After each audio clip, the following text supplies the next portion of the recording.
India versus England का match होने वाला है संडे को, जिसको लेकर रोहित शर्मा की तरफ से एक बड़ी स्टेटमेंट आई है। उन्होंने कहा है I try and put my self in their shoes. जिसका मतलब साफ ये है कि वो अपनी टीम के प्लेयर्स को मोटिवेट कर रहे हैं, क्योंकि कहीं ना कहीं हम सब जानते हैं कि किस तरीके से उनकी मेंटल हेल्थ पर इसका फ़र्क पड़ता है। क्योंकि हर कोई चाहता है एक अच्छी पारी हम खेलें, एक अच्छे रन हम बनाएं, विकेट्स हम लें, और कहीं ना कहीं इसका मेंटली बहुत फ़र्क पड़ता है। तो रोहित शर्मा जो इंडियन टीम के कैप्टन है, उनका भी एक तरह से वो अपना जो फ़र्ज़ है वो पूरा अदा कर रहे हैं कि कहीं ना कहीं हम लोगों को मोटिवेट करें कि वो अच्छा खेलें, और अगर आप अच्छा नहीं भी खेलते तो आप अगले मैच के लिए अच्छे से प्रैक्टिस करें।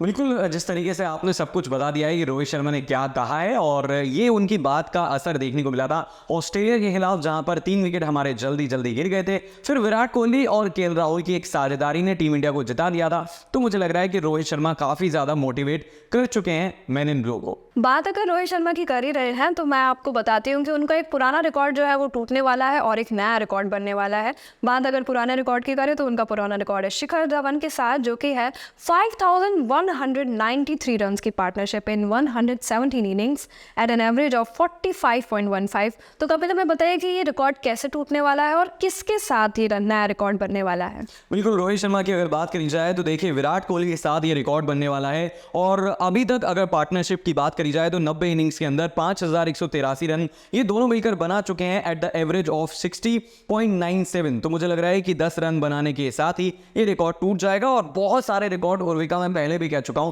कि अभी आने बाकी हैं विराट और रोहित के बल्ले से। बिल्कुल कपिल, अगर हम बात कर रहे हैं इंडिया वर्सेस इंग्लैंड की, तो हमें पता है कि पांड्या इस गेम में नहीं खेल रहे हैं, जिसको लेके हरभजन सिंह ने हाल ही में अभी कहा है कि पांड्या की जो एब्सेंस है वो सूर्य कुमार यादव के लिए बहुत ज़रूरी हो जाती है।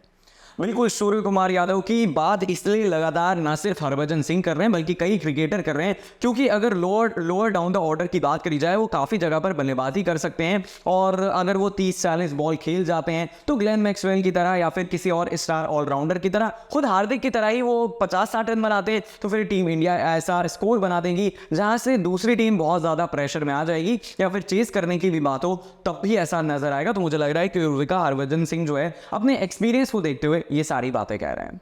इंग्लैंड पर कितना प्रेशर है ये तो हम सब जानते ही हैं, लेकिन हरभजन सिंह ने साथ के साथ ये भी कहा है कि इंग्लैंड को स्पिन खेलना अच्छे से नहीं आता, तो कहीं ना कहीं अश्विन, जडेजा और कुलदीप यादव के लिए अच्छी अपॉर्चुनिटीज सामने आती हैं।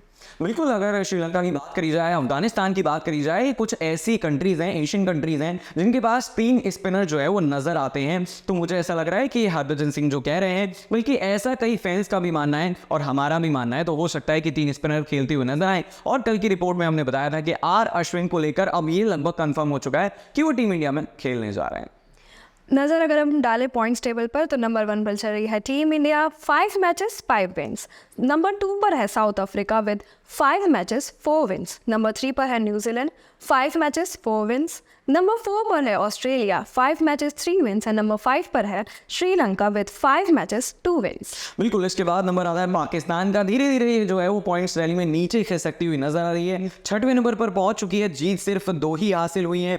इसके बाद अफगानिस्तान का नंबर आता है, इसके पास भी 2 ही जीते हैं, और सब ये जो टीमें हैं अभी तक 5-5 मैच खेल चुकी हैं। बांग्लादेश की अगर बात करी जाए सिर्फ 1 ही मैच जीता है, और डिफेंडिंग चैंपियन इंग्लैंड ने भी 1 ही मैच जीता है। नेदरलैंड्स की बात करी जाए तो 1 ही मैच जीता है। तो ये फिलहाल पॉइंट्स टेबल है उर्विका। कपिल, बात अगर कल के मैच की करें जो इंग्लैंड वर्सेस श्रीलंका मैच था, तो मैं आपको एक बात बताती हूँ। मुझे ऐसा लगता है कि जिस तरीके से इंग्लैंड के जो प्लेयर्स हैं वो जब फील्ड में उतरते हैं, ऐसा लगता है जैसे कोई मॉडल्स आ रहे हैं, कोई एक्टर्स आ रहे हैं। पर लेकिन कपिल, ये कोई फैशन शो या रैम्प वॉक नहीं है, ये एक फील्ड है। यहाँ पर आपको चौके छक्के जड़ने पड़ेंगे, विकेट्स लेने पड़ेंगे, तभी आप जीत पाएंगे। लेकिन इंग्लैंड को थोड़े समझने की ज़रूरत है, और कहीं ना कहीं मुझे ऐसा भी लगता है कि कल के मैच में उन्होंने श्रीलंका को अंडर एस्टिमेट किया था कि छोटी टीम है, ये क्या ही जीतेंगे। लेकिन आपके सामने है कल क्या हुआ। बिल्कुल, बैंगलोर के मैदान में महेश तीक्ष्णा ने जो है वो मैच के बाद ये बोला था कि कहीं ना कहीं अंडर एस्टिमेट किया है हमको, और वो नज़र आ रहा है। और कई अगर रिकॉर्ड की बात करी जाए तो काफ़ी सालों से जो है वो लगातार ये दोनों टीमें वर्ल्ड कप में खेल रही हैं, और आज तक श्रीलंका जो है वो इंग्लैंड से हारा नहीं है। तो यहाँ पर नज़र आ रहा है कि किस तरीके से टीमें खेल रही हैं। इंग्लैंड ने कल 156 रन बनाए थे और श्रीलंका ने 2 विकेट के नुकसान पर इसे चेस कर लिया था उर्विका। कल के मैच को लेकर नासिर हुसैन ने कहा है, does feel like the end of an era. बिल्कुल सही कहा है, क्योंकि जॉस बटलर की बात करी जाए तो देखिए उनकी एज या फिर फॉर्म जिस तरीके की है, तो हो सकता है कि आने वाले वक्त में वो खुद ही कहीं ना कहीं ना सिर्फ कप्तानी छोड़ दे इंग्लैंड की, बल्कि रिटायरमेंट भी ले ले, क्योंकि लीग जो है वो चाहे आईपीएल हो चाहे बिग बैश हो, कई जगह पर वो खेलते हैं, वहां पर कंटिन्यू रखें और एक बड़ा चेंज इंग्लैंड के अंदर देखने को फिर से मिल सकता है। अग्रीड कपिल। अब बात करें नासिर हुसैन ने जो इंडिया को लेकर कमेंट किया है, तो उन्होंने कहा है कि इंग्लैंड को इंडिया की पार्टी स्पॉइल कर देनी चाहिए, जिसका मतलब ये है कि जो अभी मैच होने वाला है इंडिया वर्सेस इंग्लैंड का, उसमें इंग्लैंड को जीत जाना चाहिए, इंडिया को हरा देना चाहिए। लेकिन कपिल, सबसे बड़ी बात तो ये है कि ये लोग जो राय इंडिया को देने आते हैं या दूसरी टीम्स को देने आते हैं, ये अपनी खुद की टीम को राय क्यों नहीं देते? थोड़ी सी जो ये ज्ञान यहाँ पर दे रहे हैं, वो थोड़ा सा ज्ञान अपनी टीम को दे तो शायद इनकी टीम अच्छा परफॉर्म करे। और जैसा हमें देखने को मिल रहा है, बाबर आजम की जो कैप्टनसी है वो तो उनके हाथ से बहुत जल्द जाने वाली है। बिल्कुल। तो अगर बात करी जाए नासिर हुसैन की, तो मैं बस यही कहना चाहूँगा कि अफगानिस्तान के खिलाफ मैच से पहले शायद वो टीम को समझा देते, कुछ टिप्स दे देते तो जीत जाती, पॉइंट्स टेली में भी फर्क नजर आता। लेकिन जहाँ तक इंडिया की पार्टी की बात है स्पॉइल करने की, 3 स्पिनर होंगे, अगर जॉस बटलर, डेविड मलान और उसके संग संग जो रूट अगर खेल जाते हैं अच्छा, तब जाकर कहीं ना कहीं ये हो पाएगा, पर मुझे लग रहा है कि पॉसिबल है नहीं। गौतम गंभीर ने जो हाल ही में बयान दिया था 2019 मेंस वर्ल्ड कप को लेके कि उन्होंने अंबती रायडू को नहीं खिलाया, खिलाना चाहिए था, जिसके रिप्लाई में जो है श्री संत ने कहा है, what if Dhoni would not have got run out and we had won the world cup. बिल्कुल उर्विका, जिस तरीके से गौतम गंभीर लगातार ये कह रहे हैं कि इंडिविजुअल प्लेयर कभी भी जो है वो किसी टीम को नहीं जिताता है, पूरी टीम को कंट्रीब्यूशन होता है। लेकिन कई खिलाड़ी ऐसे हैं जिनका ये मानना है कि ऐसा नहीं होता है। उसमें से एस श्रीसंत एक हैं जो 2007 और 2011 की वर्ल्ड कप विनिंग टीम का हिस्सा थे। उन्होंने कहा है कि एम एस के प्रसाद ने जो टीम चुनी थी उस वक्त की वो सबसे बेहतर थी, और अगर धोनी रन आउट ना होते, टीम इंडिया वर्ल्ड कप जीत जाती, तो तब भी क्या, गौतम गंभीर यही कहते। अब अगर बात करी जाए तो देखिए फैंस ही डिसाइड करेंगे कि श्री संत सही है या फिर गौतम गंभीर। साउथ अफ्रीका को लेकर उनके प्लेयर डोमिनी का मानना है कि जो वो गुड डिसीजंस अपने पूरे गेम के दौरान, मैच के दौरान लेते हैं, वही उनकी सक्सेस के पीछे एक उनका राज है। बिल्कुल। और जेपी डोमिनी की अगर बात करी जाए 2011, 2015, 2019 से ये 3 टाइम उन्होंने वर्ल्ड कप खेला है, इस टीम का हिस्सा रहे हैं, तो जानते हैं कि कहां पर जो है वो साउथ अफ्रीका हमेशा से लैग करती हुई नजर आई है। फिलहाल की अगर बात करी जाए, हेनरी क्लासन हो, डेविड मिलर हो या फिर कोई और खिलाड़ी हो, तो साउथ अफ्रीका बिल्कुल टाइम पर डिलीवर कर रही है। नेदरलैंड्स के खिलाफ एक मैच था जो अच्छा नहीं रहा, लेकिन बहुत ही जल्दी जो है वो टीम इससे रिकवर कर गई है, और कहीं ना कहीं इंडिया वर्सेस साउथ अफ्रीका ही अब सबसे बड़ा मैच वर्ल्ड कप में नजर आ रहा है, और वो कहीं ना कहीं डिसाइड करेगा कि साउथ अफ्रीका क्या दूसरे नंबर पर रहेगी या फिर पॉइंट्स टेली में थोड़ा सा नीचे चली जाएगी। पाकिस्तान टीम को लेकर दानिश कनेरिया का बड़ा बयान आ रहा है। उनका कहना है कि उनकी टीम में जो सिलेक्शंस होते हैं वो पर्सनल रिलेशनशिप्स एंड फ्रेंडशिप्स को देखकर होते हैं, ना कि प्लेयर की परफॉर्मेंसेस देखकर होते हैं। तो ये तो साफ उनके मैचेस में बिल्कुल दिखाई दे रहा है, क्योंकि अगर परफॉर्मेंसेस बेसिस पर किसी के सिलेक्शंस हुए होते तो शायद अच्छी बैटिंग और अच्छी फील्डिंग, अच्छी बॉलिंग हमें नजर आती मैचेस में। बिल्कुल उर्विका, ये साफ तौर पर जो है वो पाकिस्तानी टीम के अंदर दिख रहा है। फील्डिंग हो, बैटिंग हो, बॉलिंग हो, हर जगह पर हर डिपार्टमेंट में मात खा रही है टीम पाकिस्तान। तो अब देखते हैं कि वर्ल्ड कप के बाद कोई बड़ा बदलाव होगा या फिर ऐसे ही पाकिस्तान की गाड़ी चलती रहेगी।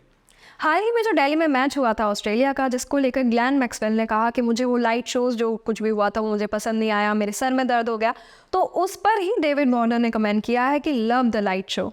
इसका मतलब साफ ये है कि हम सब जानते हैं कि डेविड वार्नर का कहीं ना कहीं इंडिया के साथ एक सॉफ्ट कॉर्नर है, लेकिन ग्लैन मैक्सवेल को ये समझना होगा कि वो ऑस्ट्रेलिया में नहीं खेल रहे हैं, वो इंडिया में खेल रहे हैं। उनको यहाँ पर उनके फैंस की ज़रूरत है, उनको चाहिए कि कोई उन्हें मोटिवेट करे, लेकिन अगर वो ऐसा बिहेवियर रखेंगे तो शायद लोग उनके मैचेस देखना पसंद नहीं करेंगे, लोग देखने नहीं आएंगे और वो कहीं ना कहीं डिमोटिवेट होंगे। बिल्कुल। वर्ल्ड कप की अगर बात करी जाए तो देखिए ऐसा फीका फीका वर्ल्ड कप जो है वो नहीं हो सकता ना, और इंडिया में हो रहा है तो क्राउड आ रहा है, और क्राउड को अट्रैक्ट करने के लिए ऐसी चीजें उर्विका की जाती हैं। नेक्स्ट ईयर आईपीएल होने वाले हैं, जिसको लेकर उनकी ऑक्शन शुरू होने वाली है 15 दिसंबर टू 19 दिसंबर तक। बिल्कुल उर्विका, अगर बात करी जाए आईपीएल के ऑक्शन की, तो यहाँ पर कहीं ना कहीं फिर से मीटिंग की जाएगी, और कई खिलाड़ी जो है वो एक टीम से दूसरी टीम में जाते हुए भी नजर आ सकते हैं। लेकिन बड़ी अपडेट फिलहाल ये है कि इतिहास में अब तक इतने आईपीएल हुए हैं, ऐसा कभी नहीं हुआ जब ऑक्शन जो है वो इंडिया से बाहर गया हो। तो मुझे लग रहा है कि इस बार हो सकता है कि कुछ इंडियन प्रीमियर लीग में भी नया होता हुआ नजर आए। इंडियन टीम से बड़ी खबर ये है कि उनके कोच राहुल द्रविड़ जो है उनका कॉन्ट्रैक्ट एज अ कोच खत्म होने वाला है। अगर वो रीअप्लाई करते हैं, अपने कॉन्ट्रैक्ट को रीन्यू करते हैं, तब शायद वो कोच रहेंगे, नहीं तो इसके बाद जो T20 सीरीज़ होने वाली है उसके लिए VVS लक्ष्मण को कंसिडर किया जा रहा है। बिल्कुल रोहिता, अगर VVS लक्ष्मण की बात करी जाए तो नेशनल क्रिकेट एकेडमी जो बैंगलोर में है उसके वो हेड हैं। कहीं ना कहीं देख रेख करते हैं कि जो खिलाड़ी NCA में आ रहे हैं वो प्रॉपर ट्रेनिंग लें और रिहैब करके वापस टीम इंडिया में जाएं, अलग अलग डोमेस्टिक क्रिकेट्स में जाकर खेलें। तो कहीं ना कहीं अगर राहुल द्रविड़ पीछे हटते हुए नजर आते हैं तो फिर VVS लक्ष्मण को ये बड़ी अपॉर्चुनिटी जो है वो मिलने वाली है। अब मैच होने वाला है इंडिया वर्सेस इंग्लैंड का संडे को। तो अब देखने की बात यह है कि इंग्लैंड कितनी जल्दी अपने घर वापस जाती है, क्योंकि जैसा हम इनका खेल देख रहे हैं मुझे नहीं लगता कि ये कहीं भी स्टैंड करने वाले हैं। बाकी हमें गेम में पता चल ही जाएगा, क्योंकि इंडियन टीम टॉप पर चल रही है, उसे हराना बहुत मुश्किल है।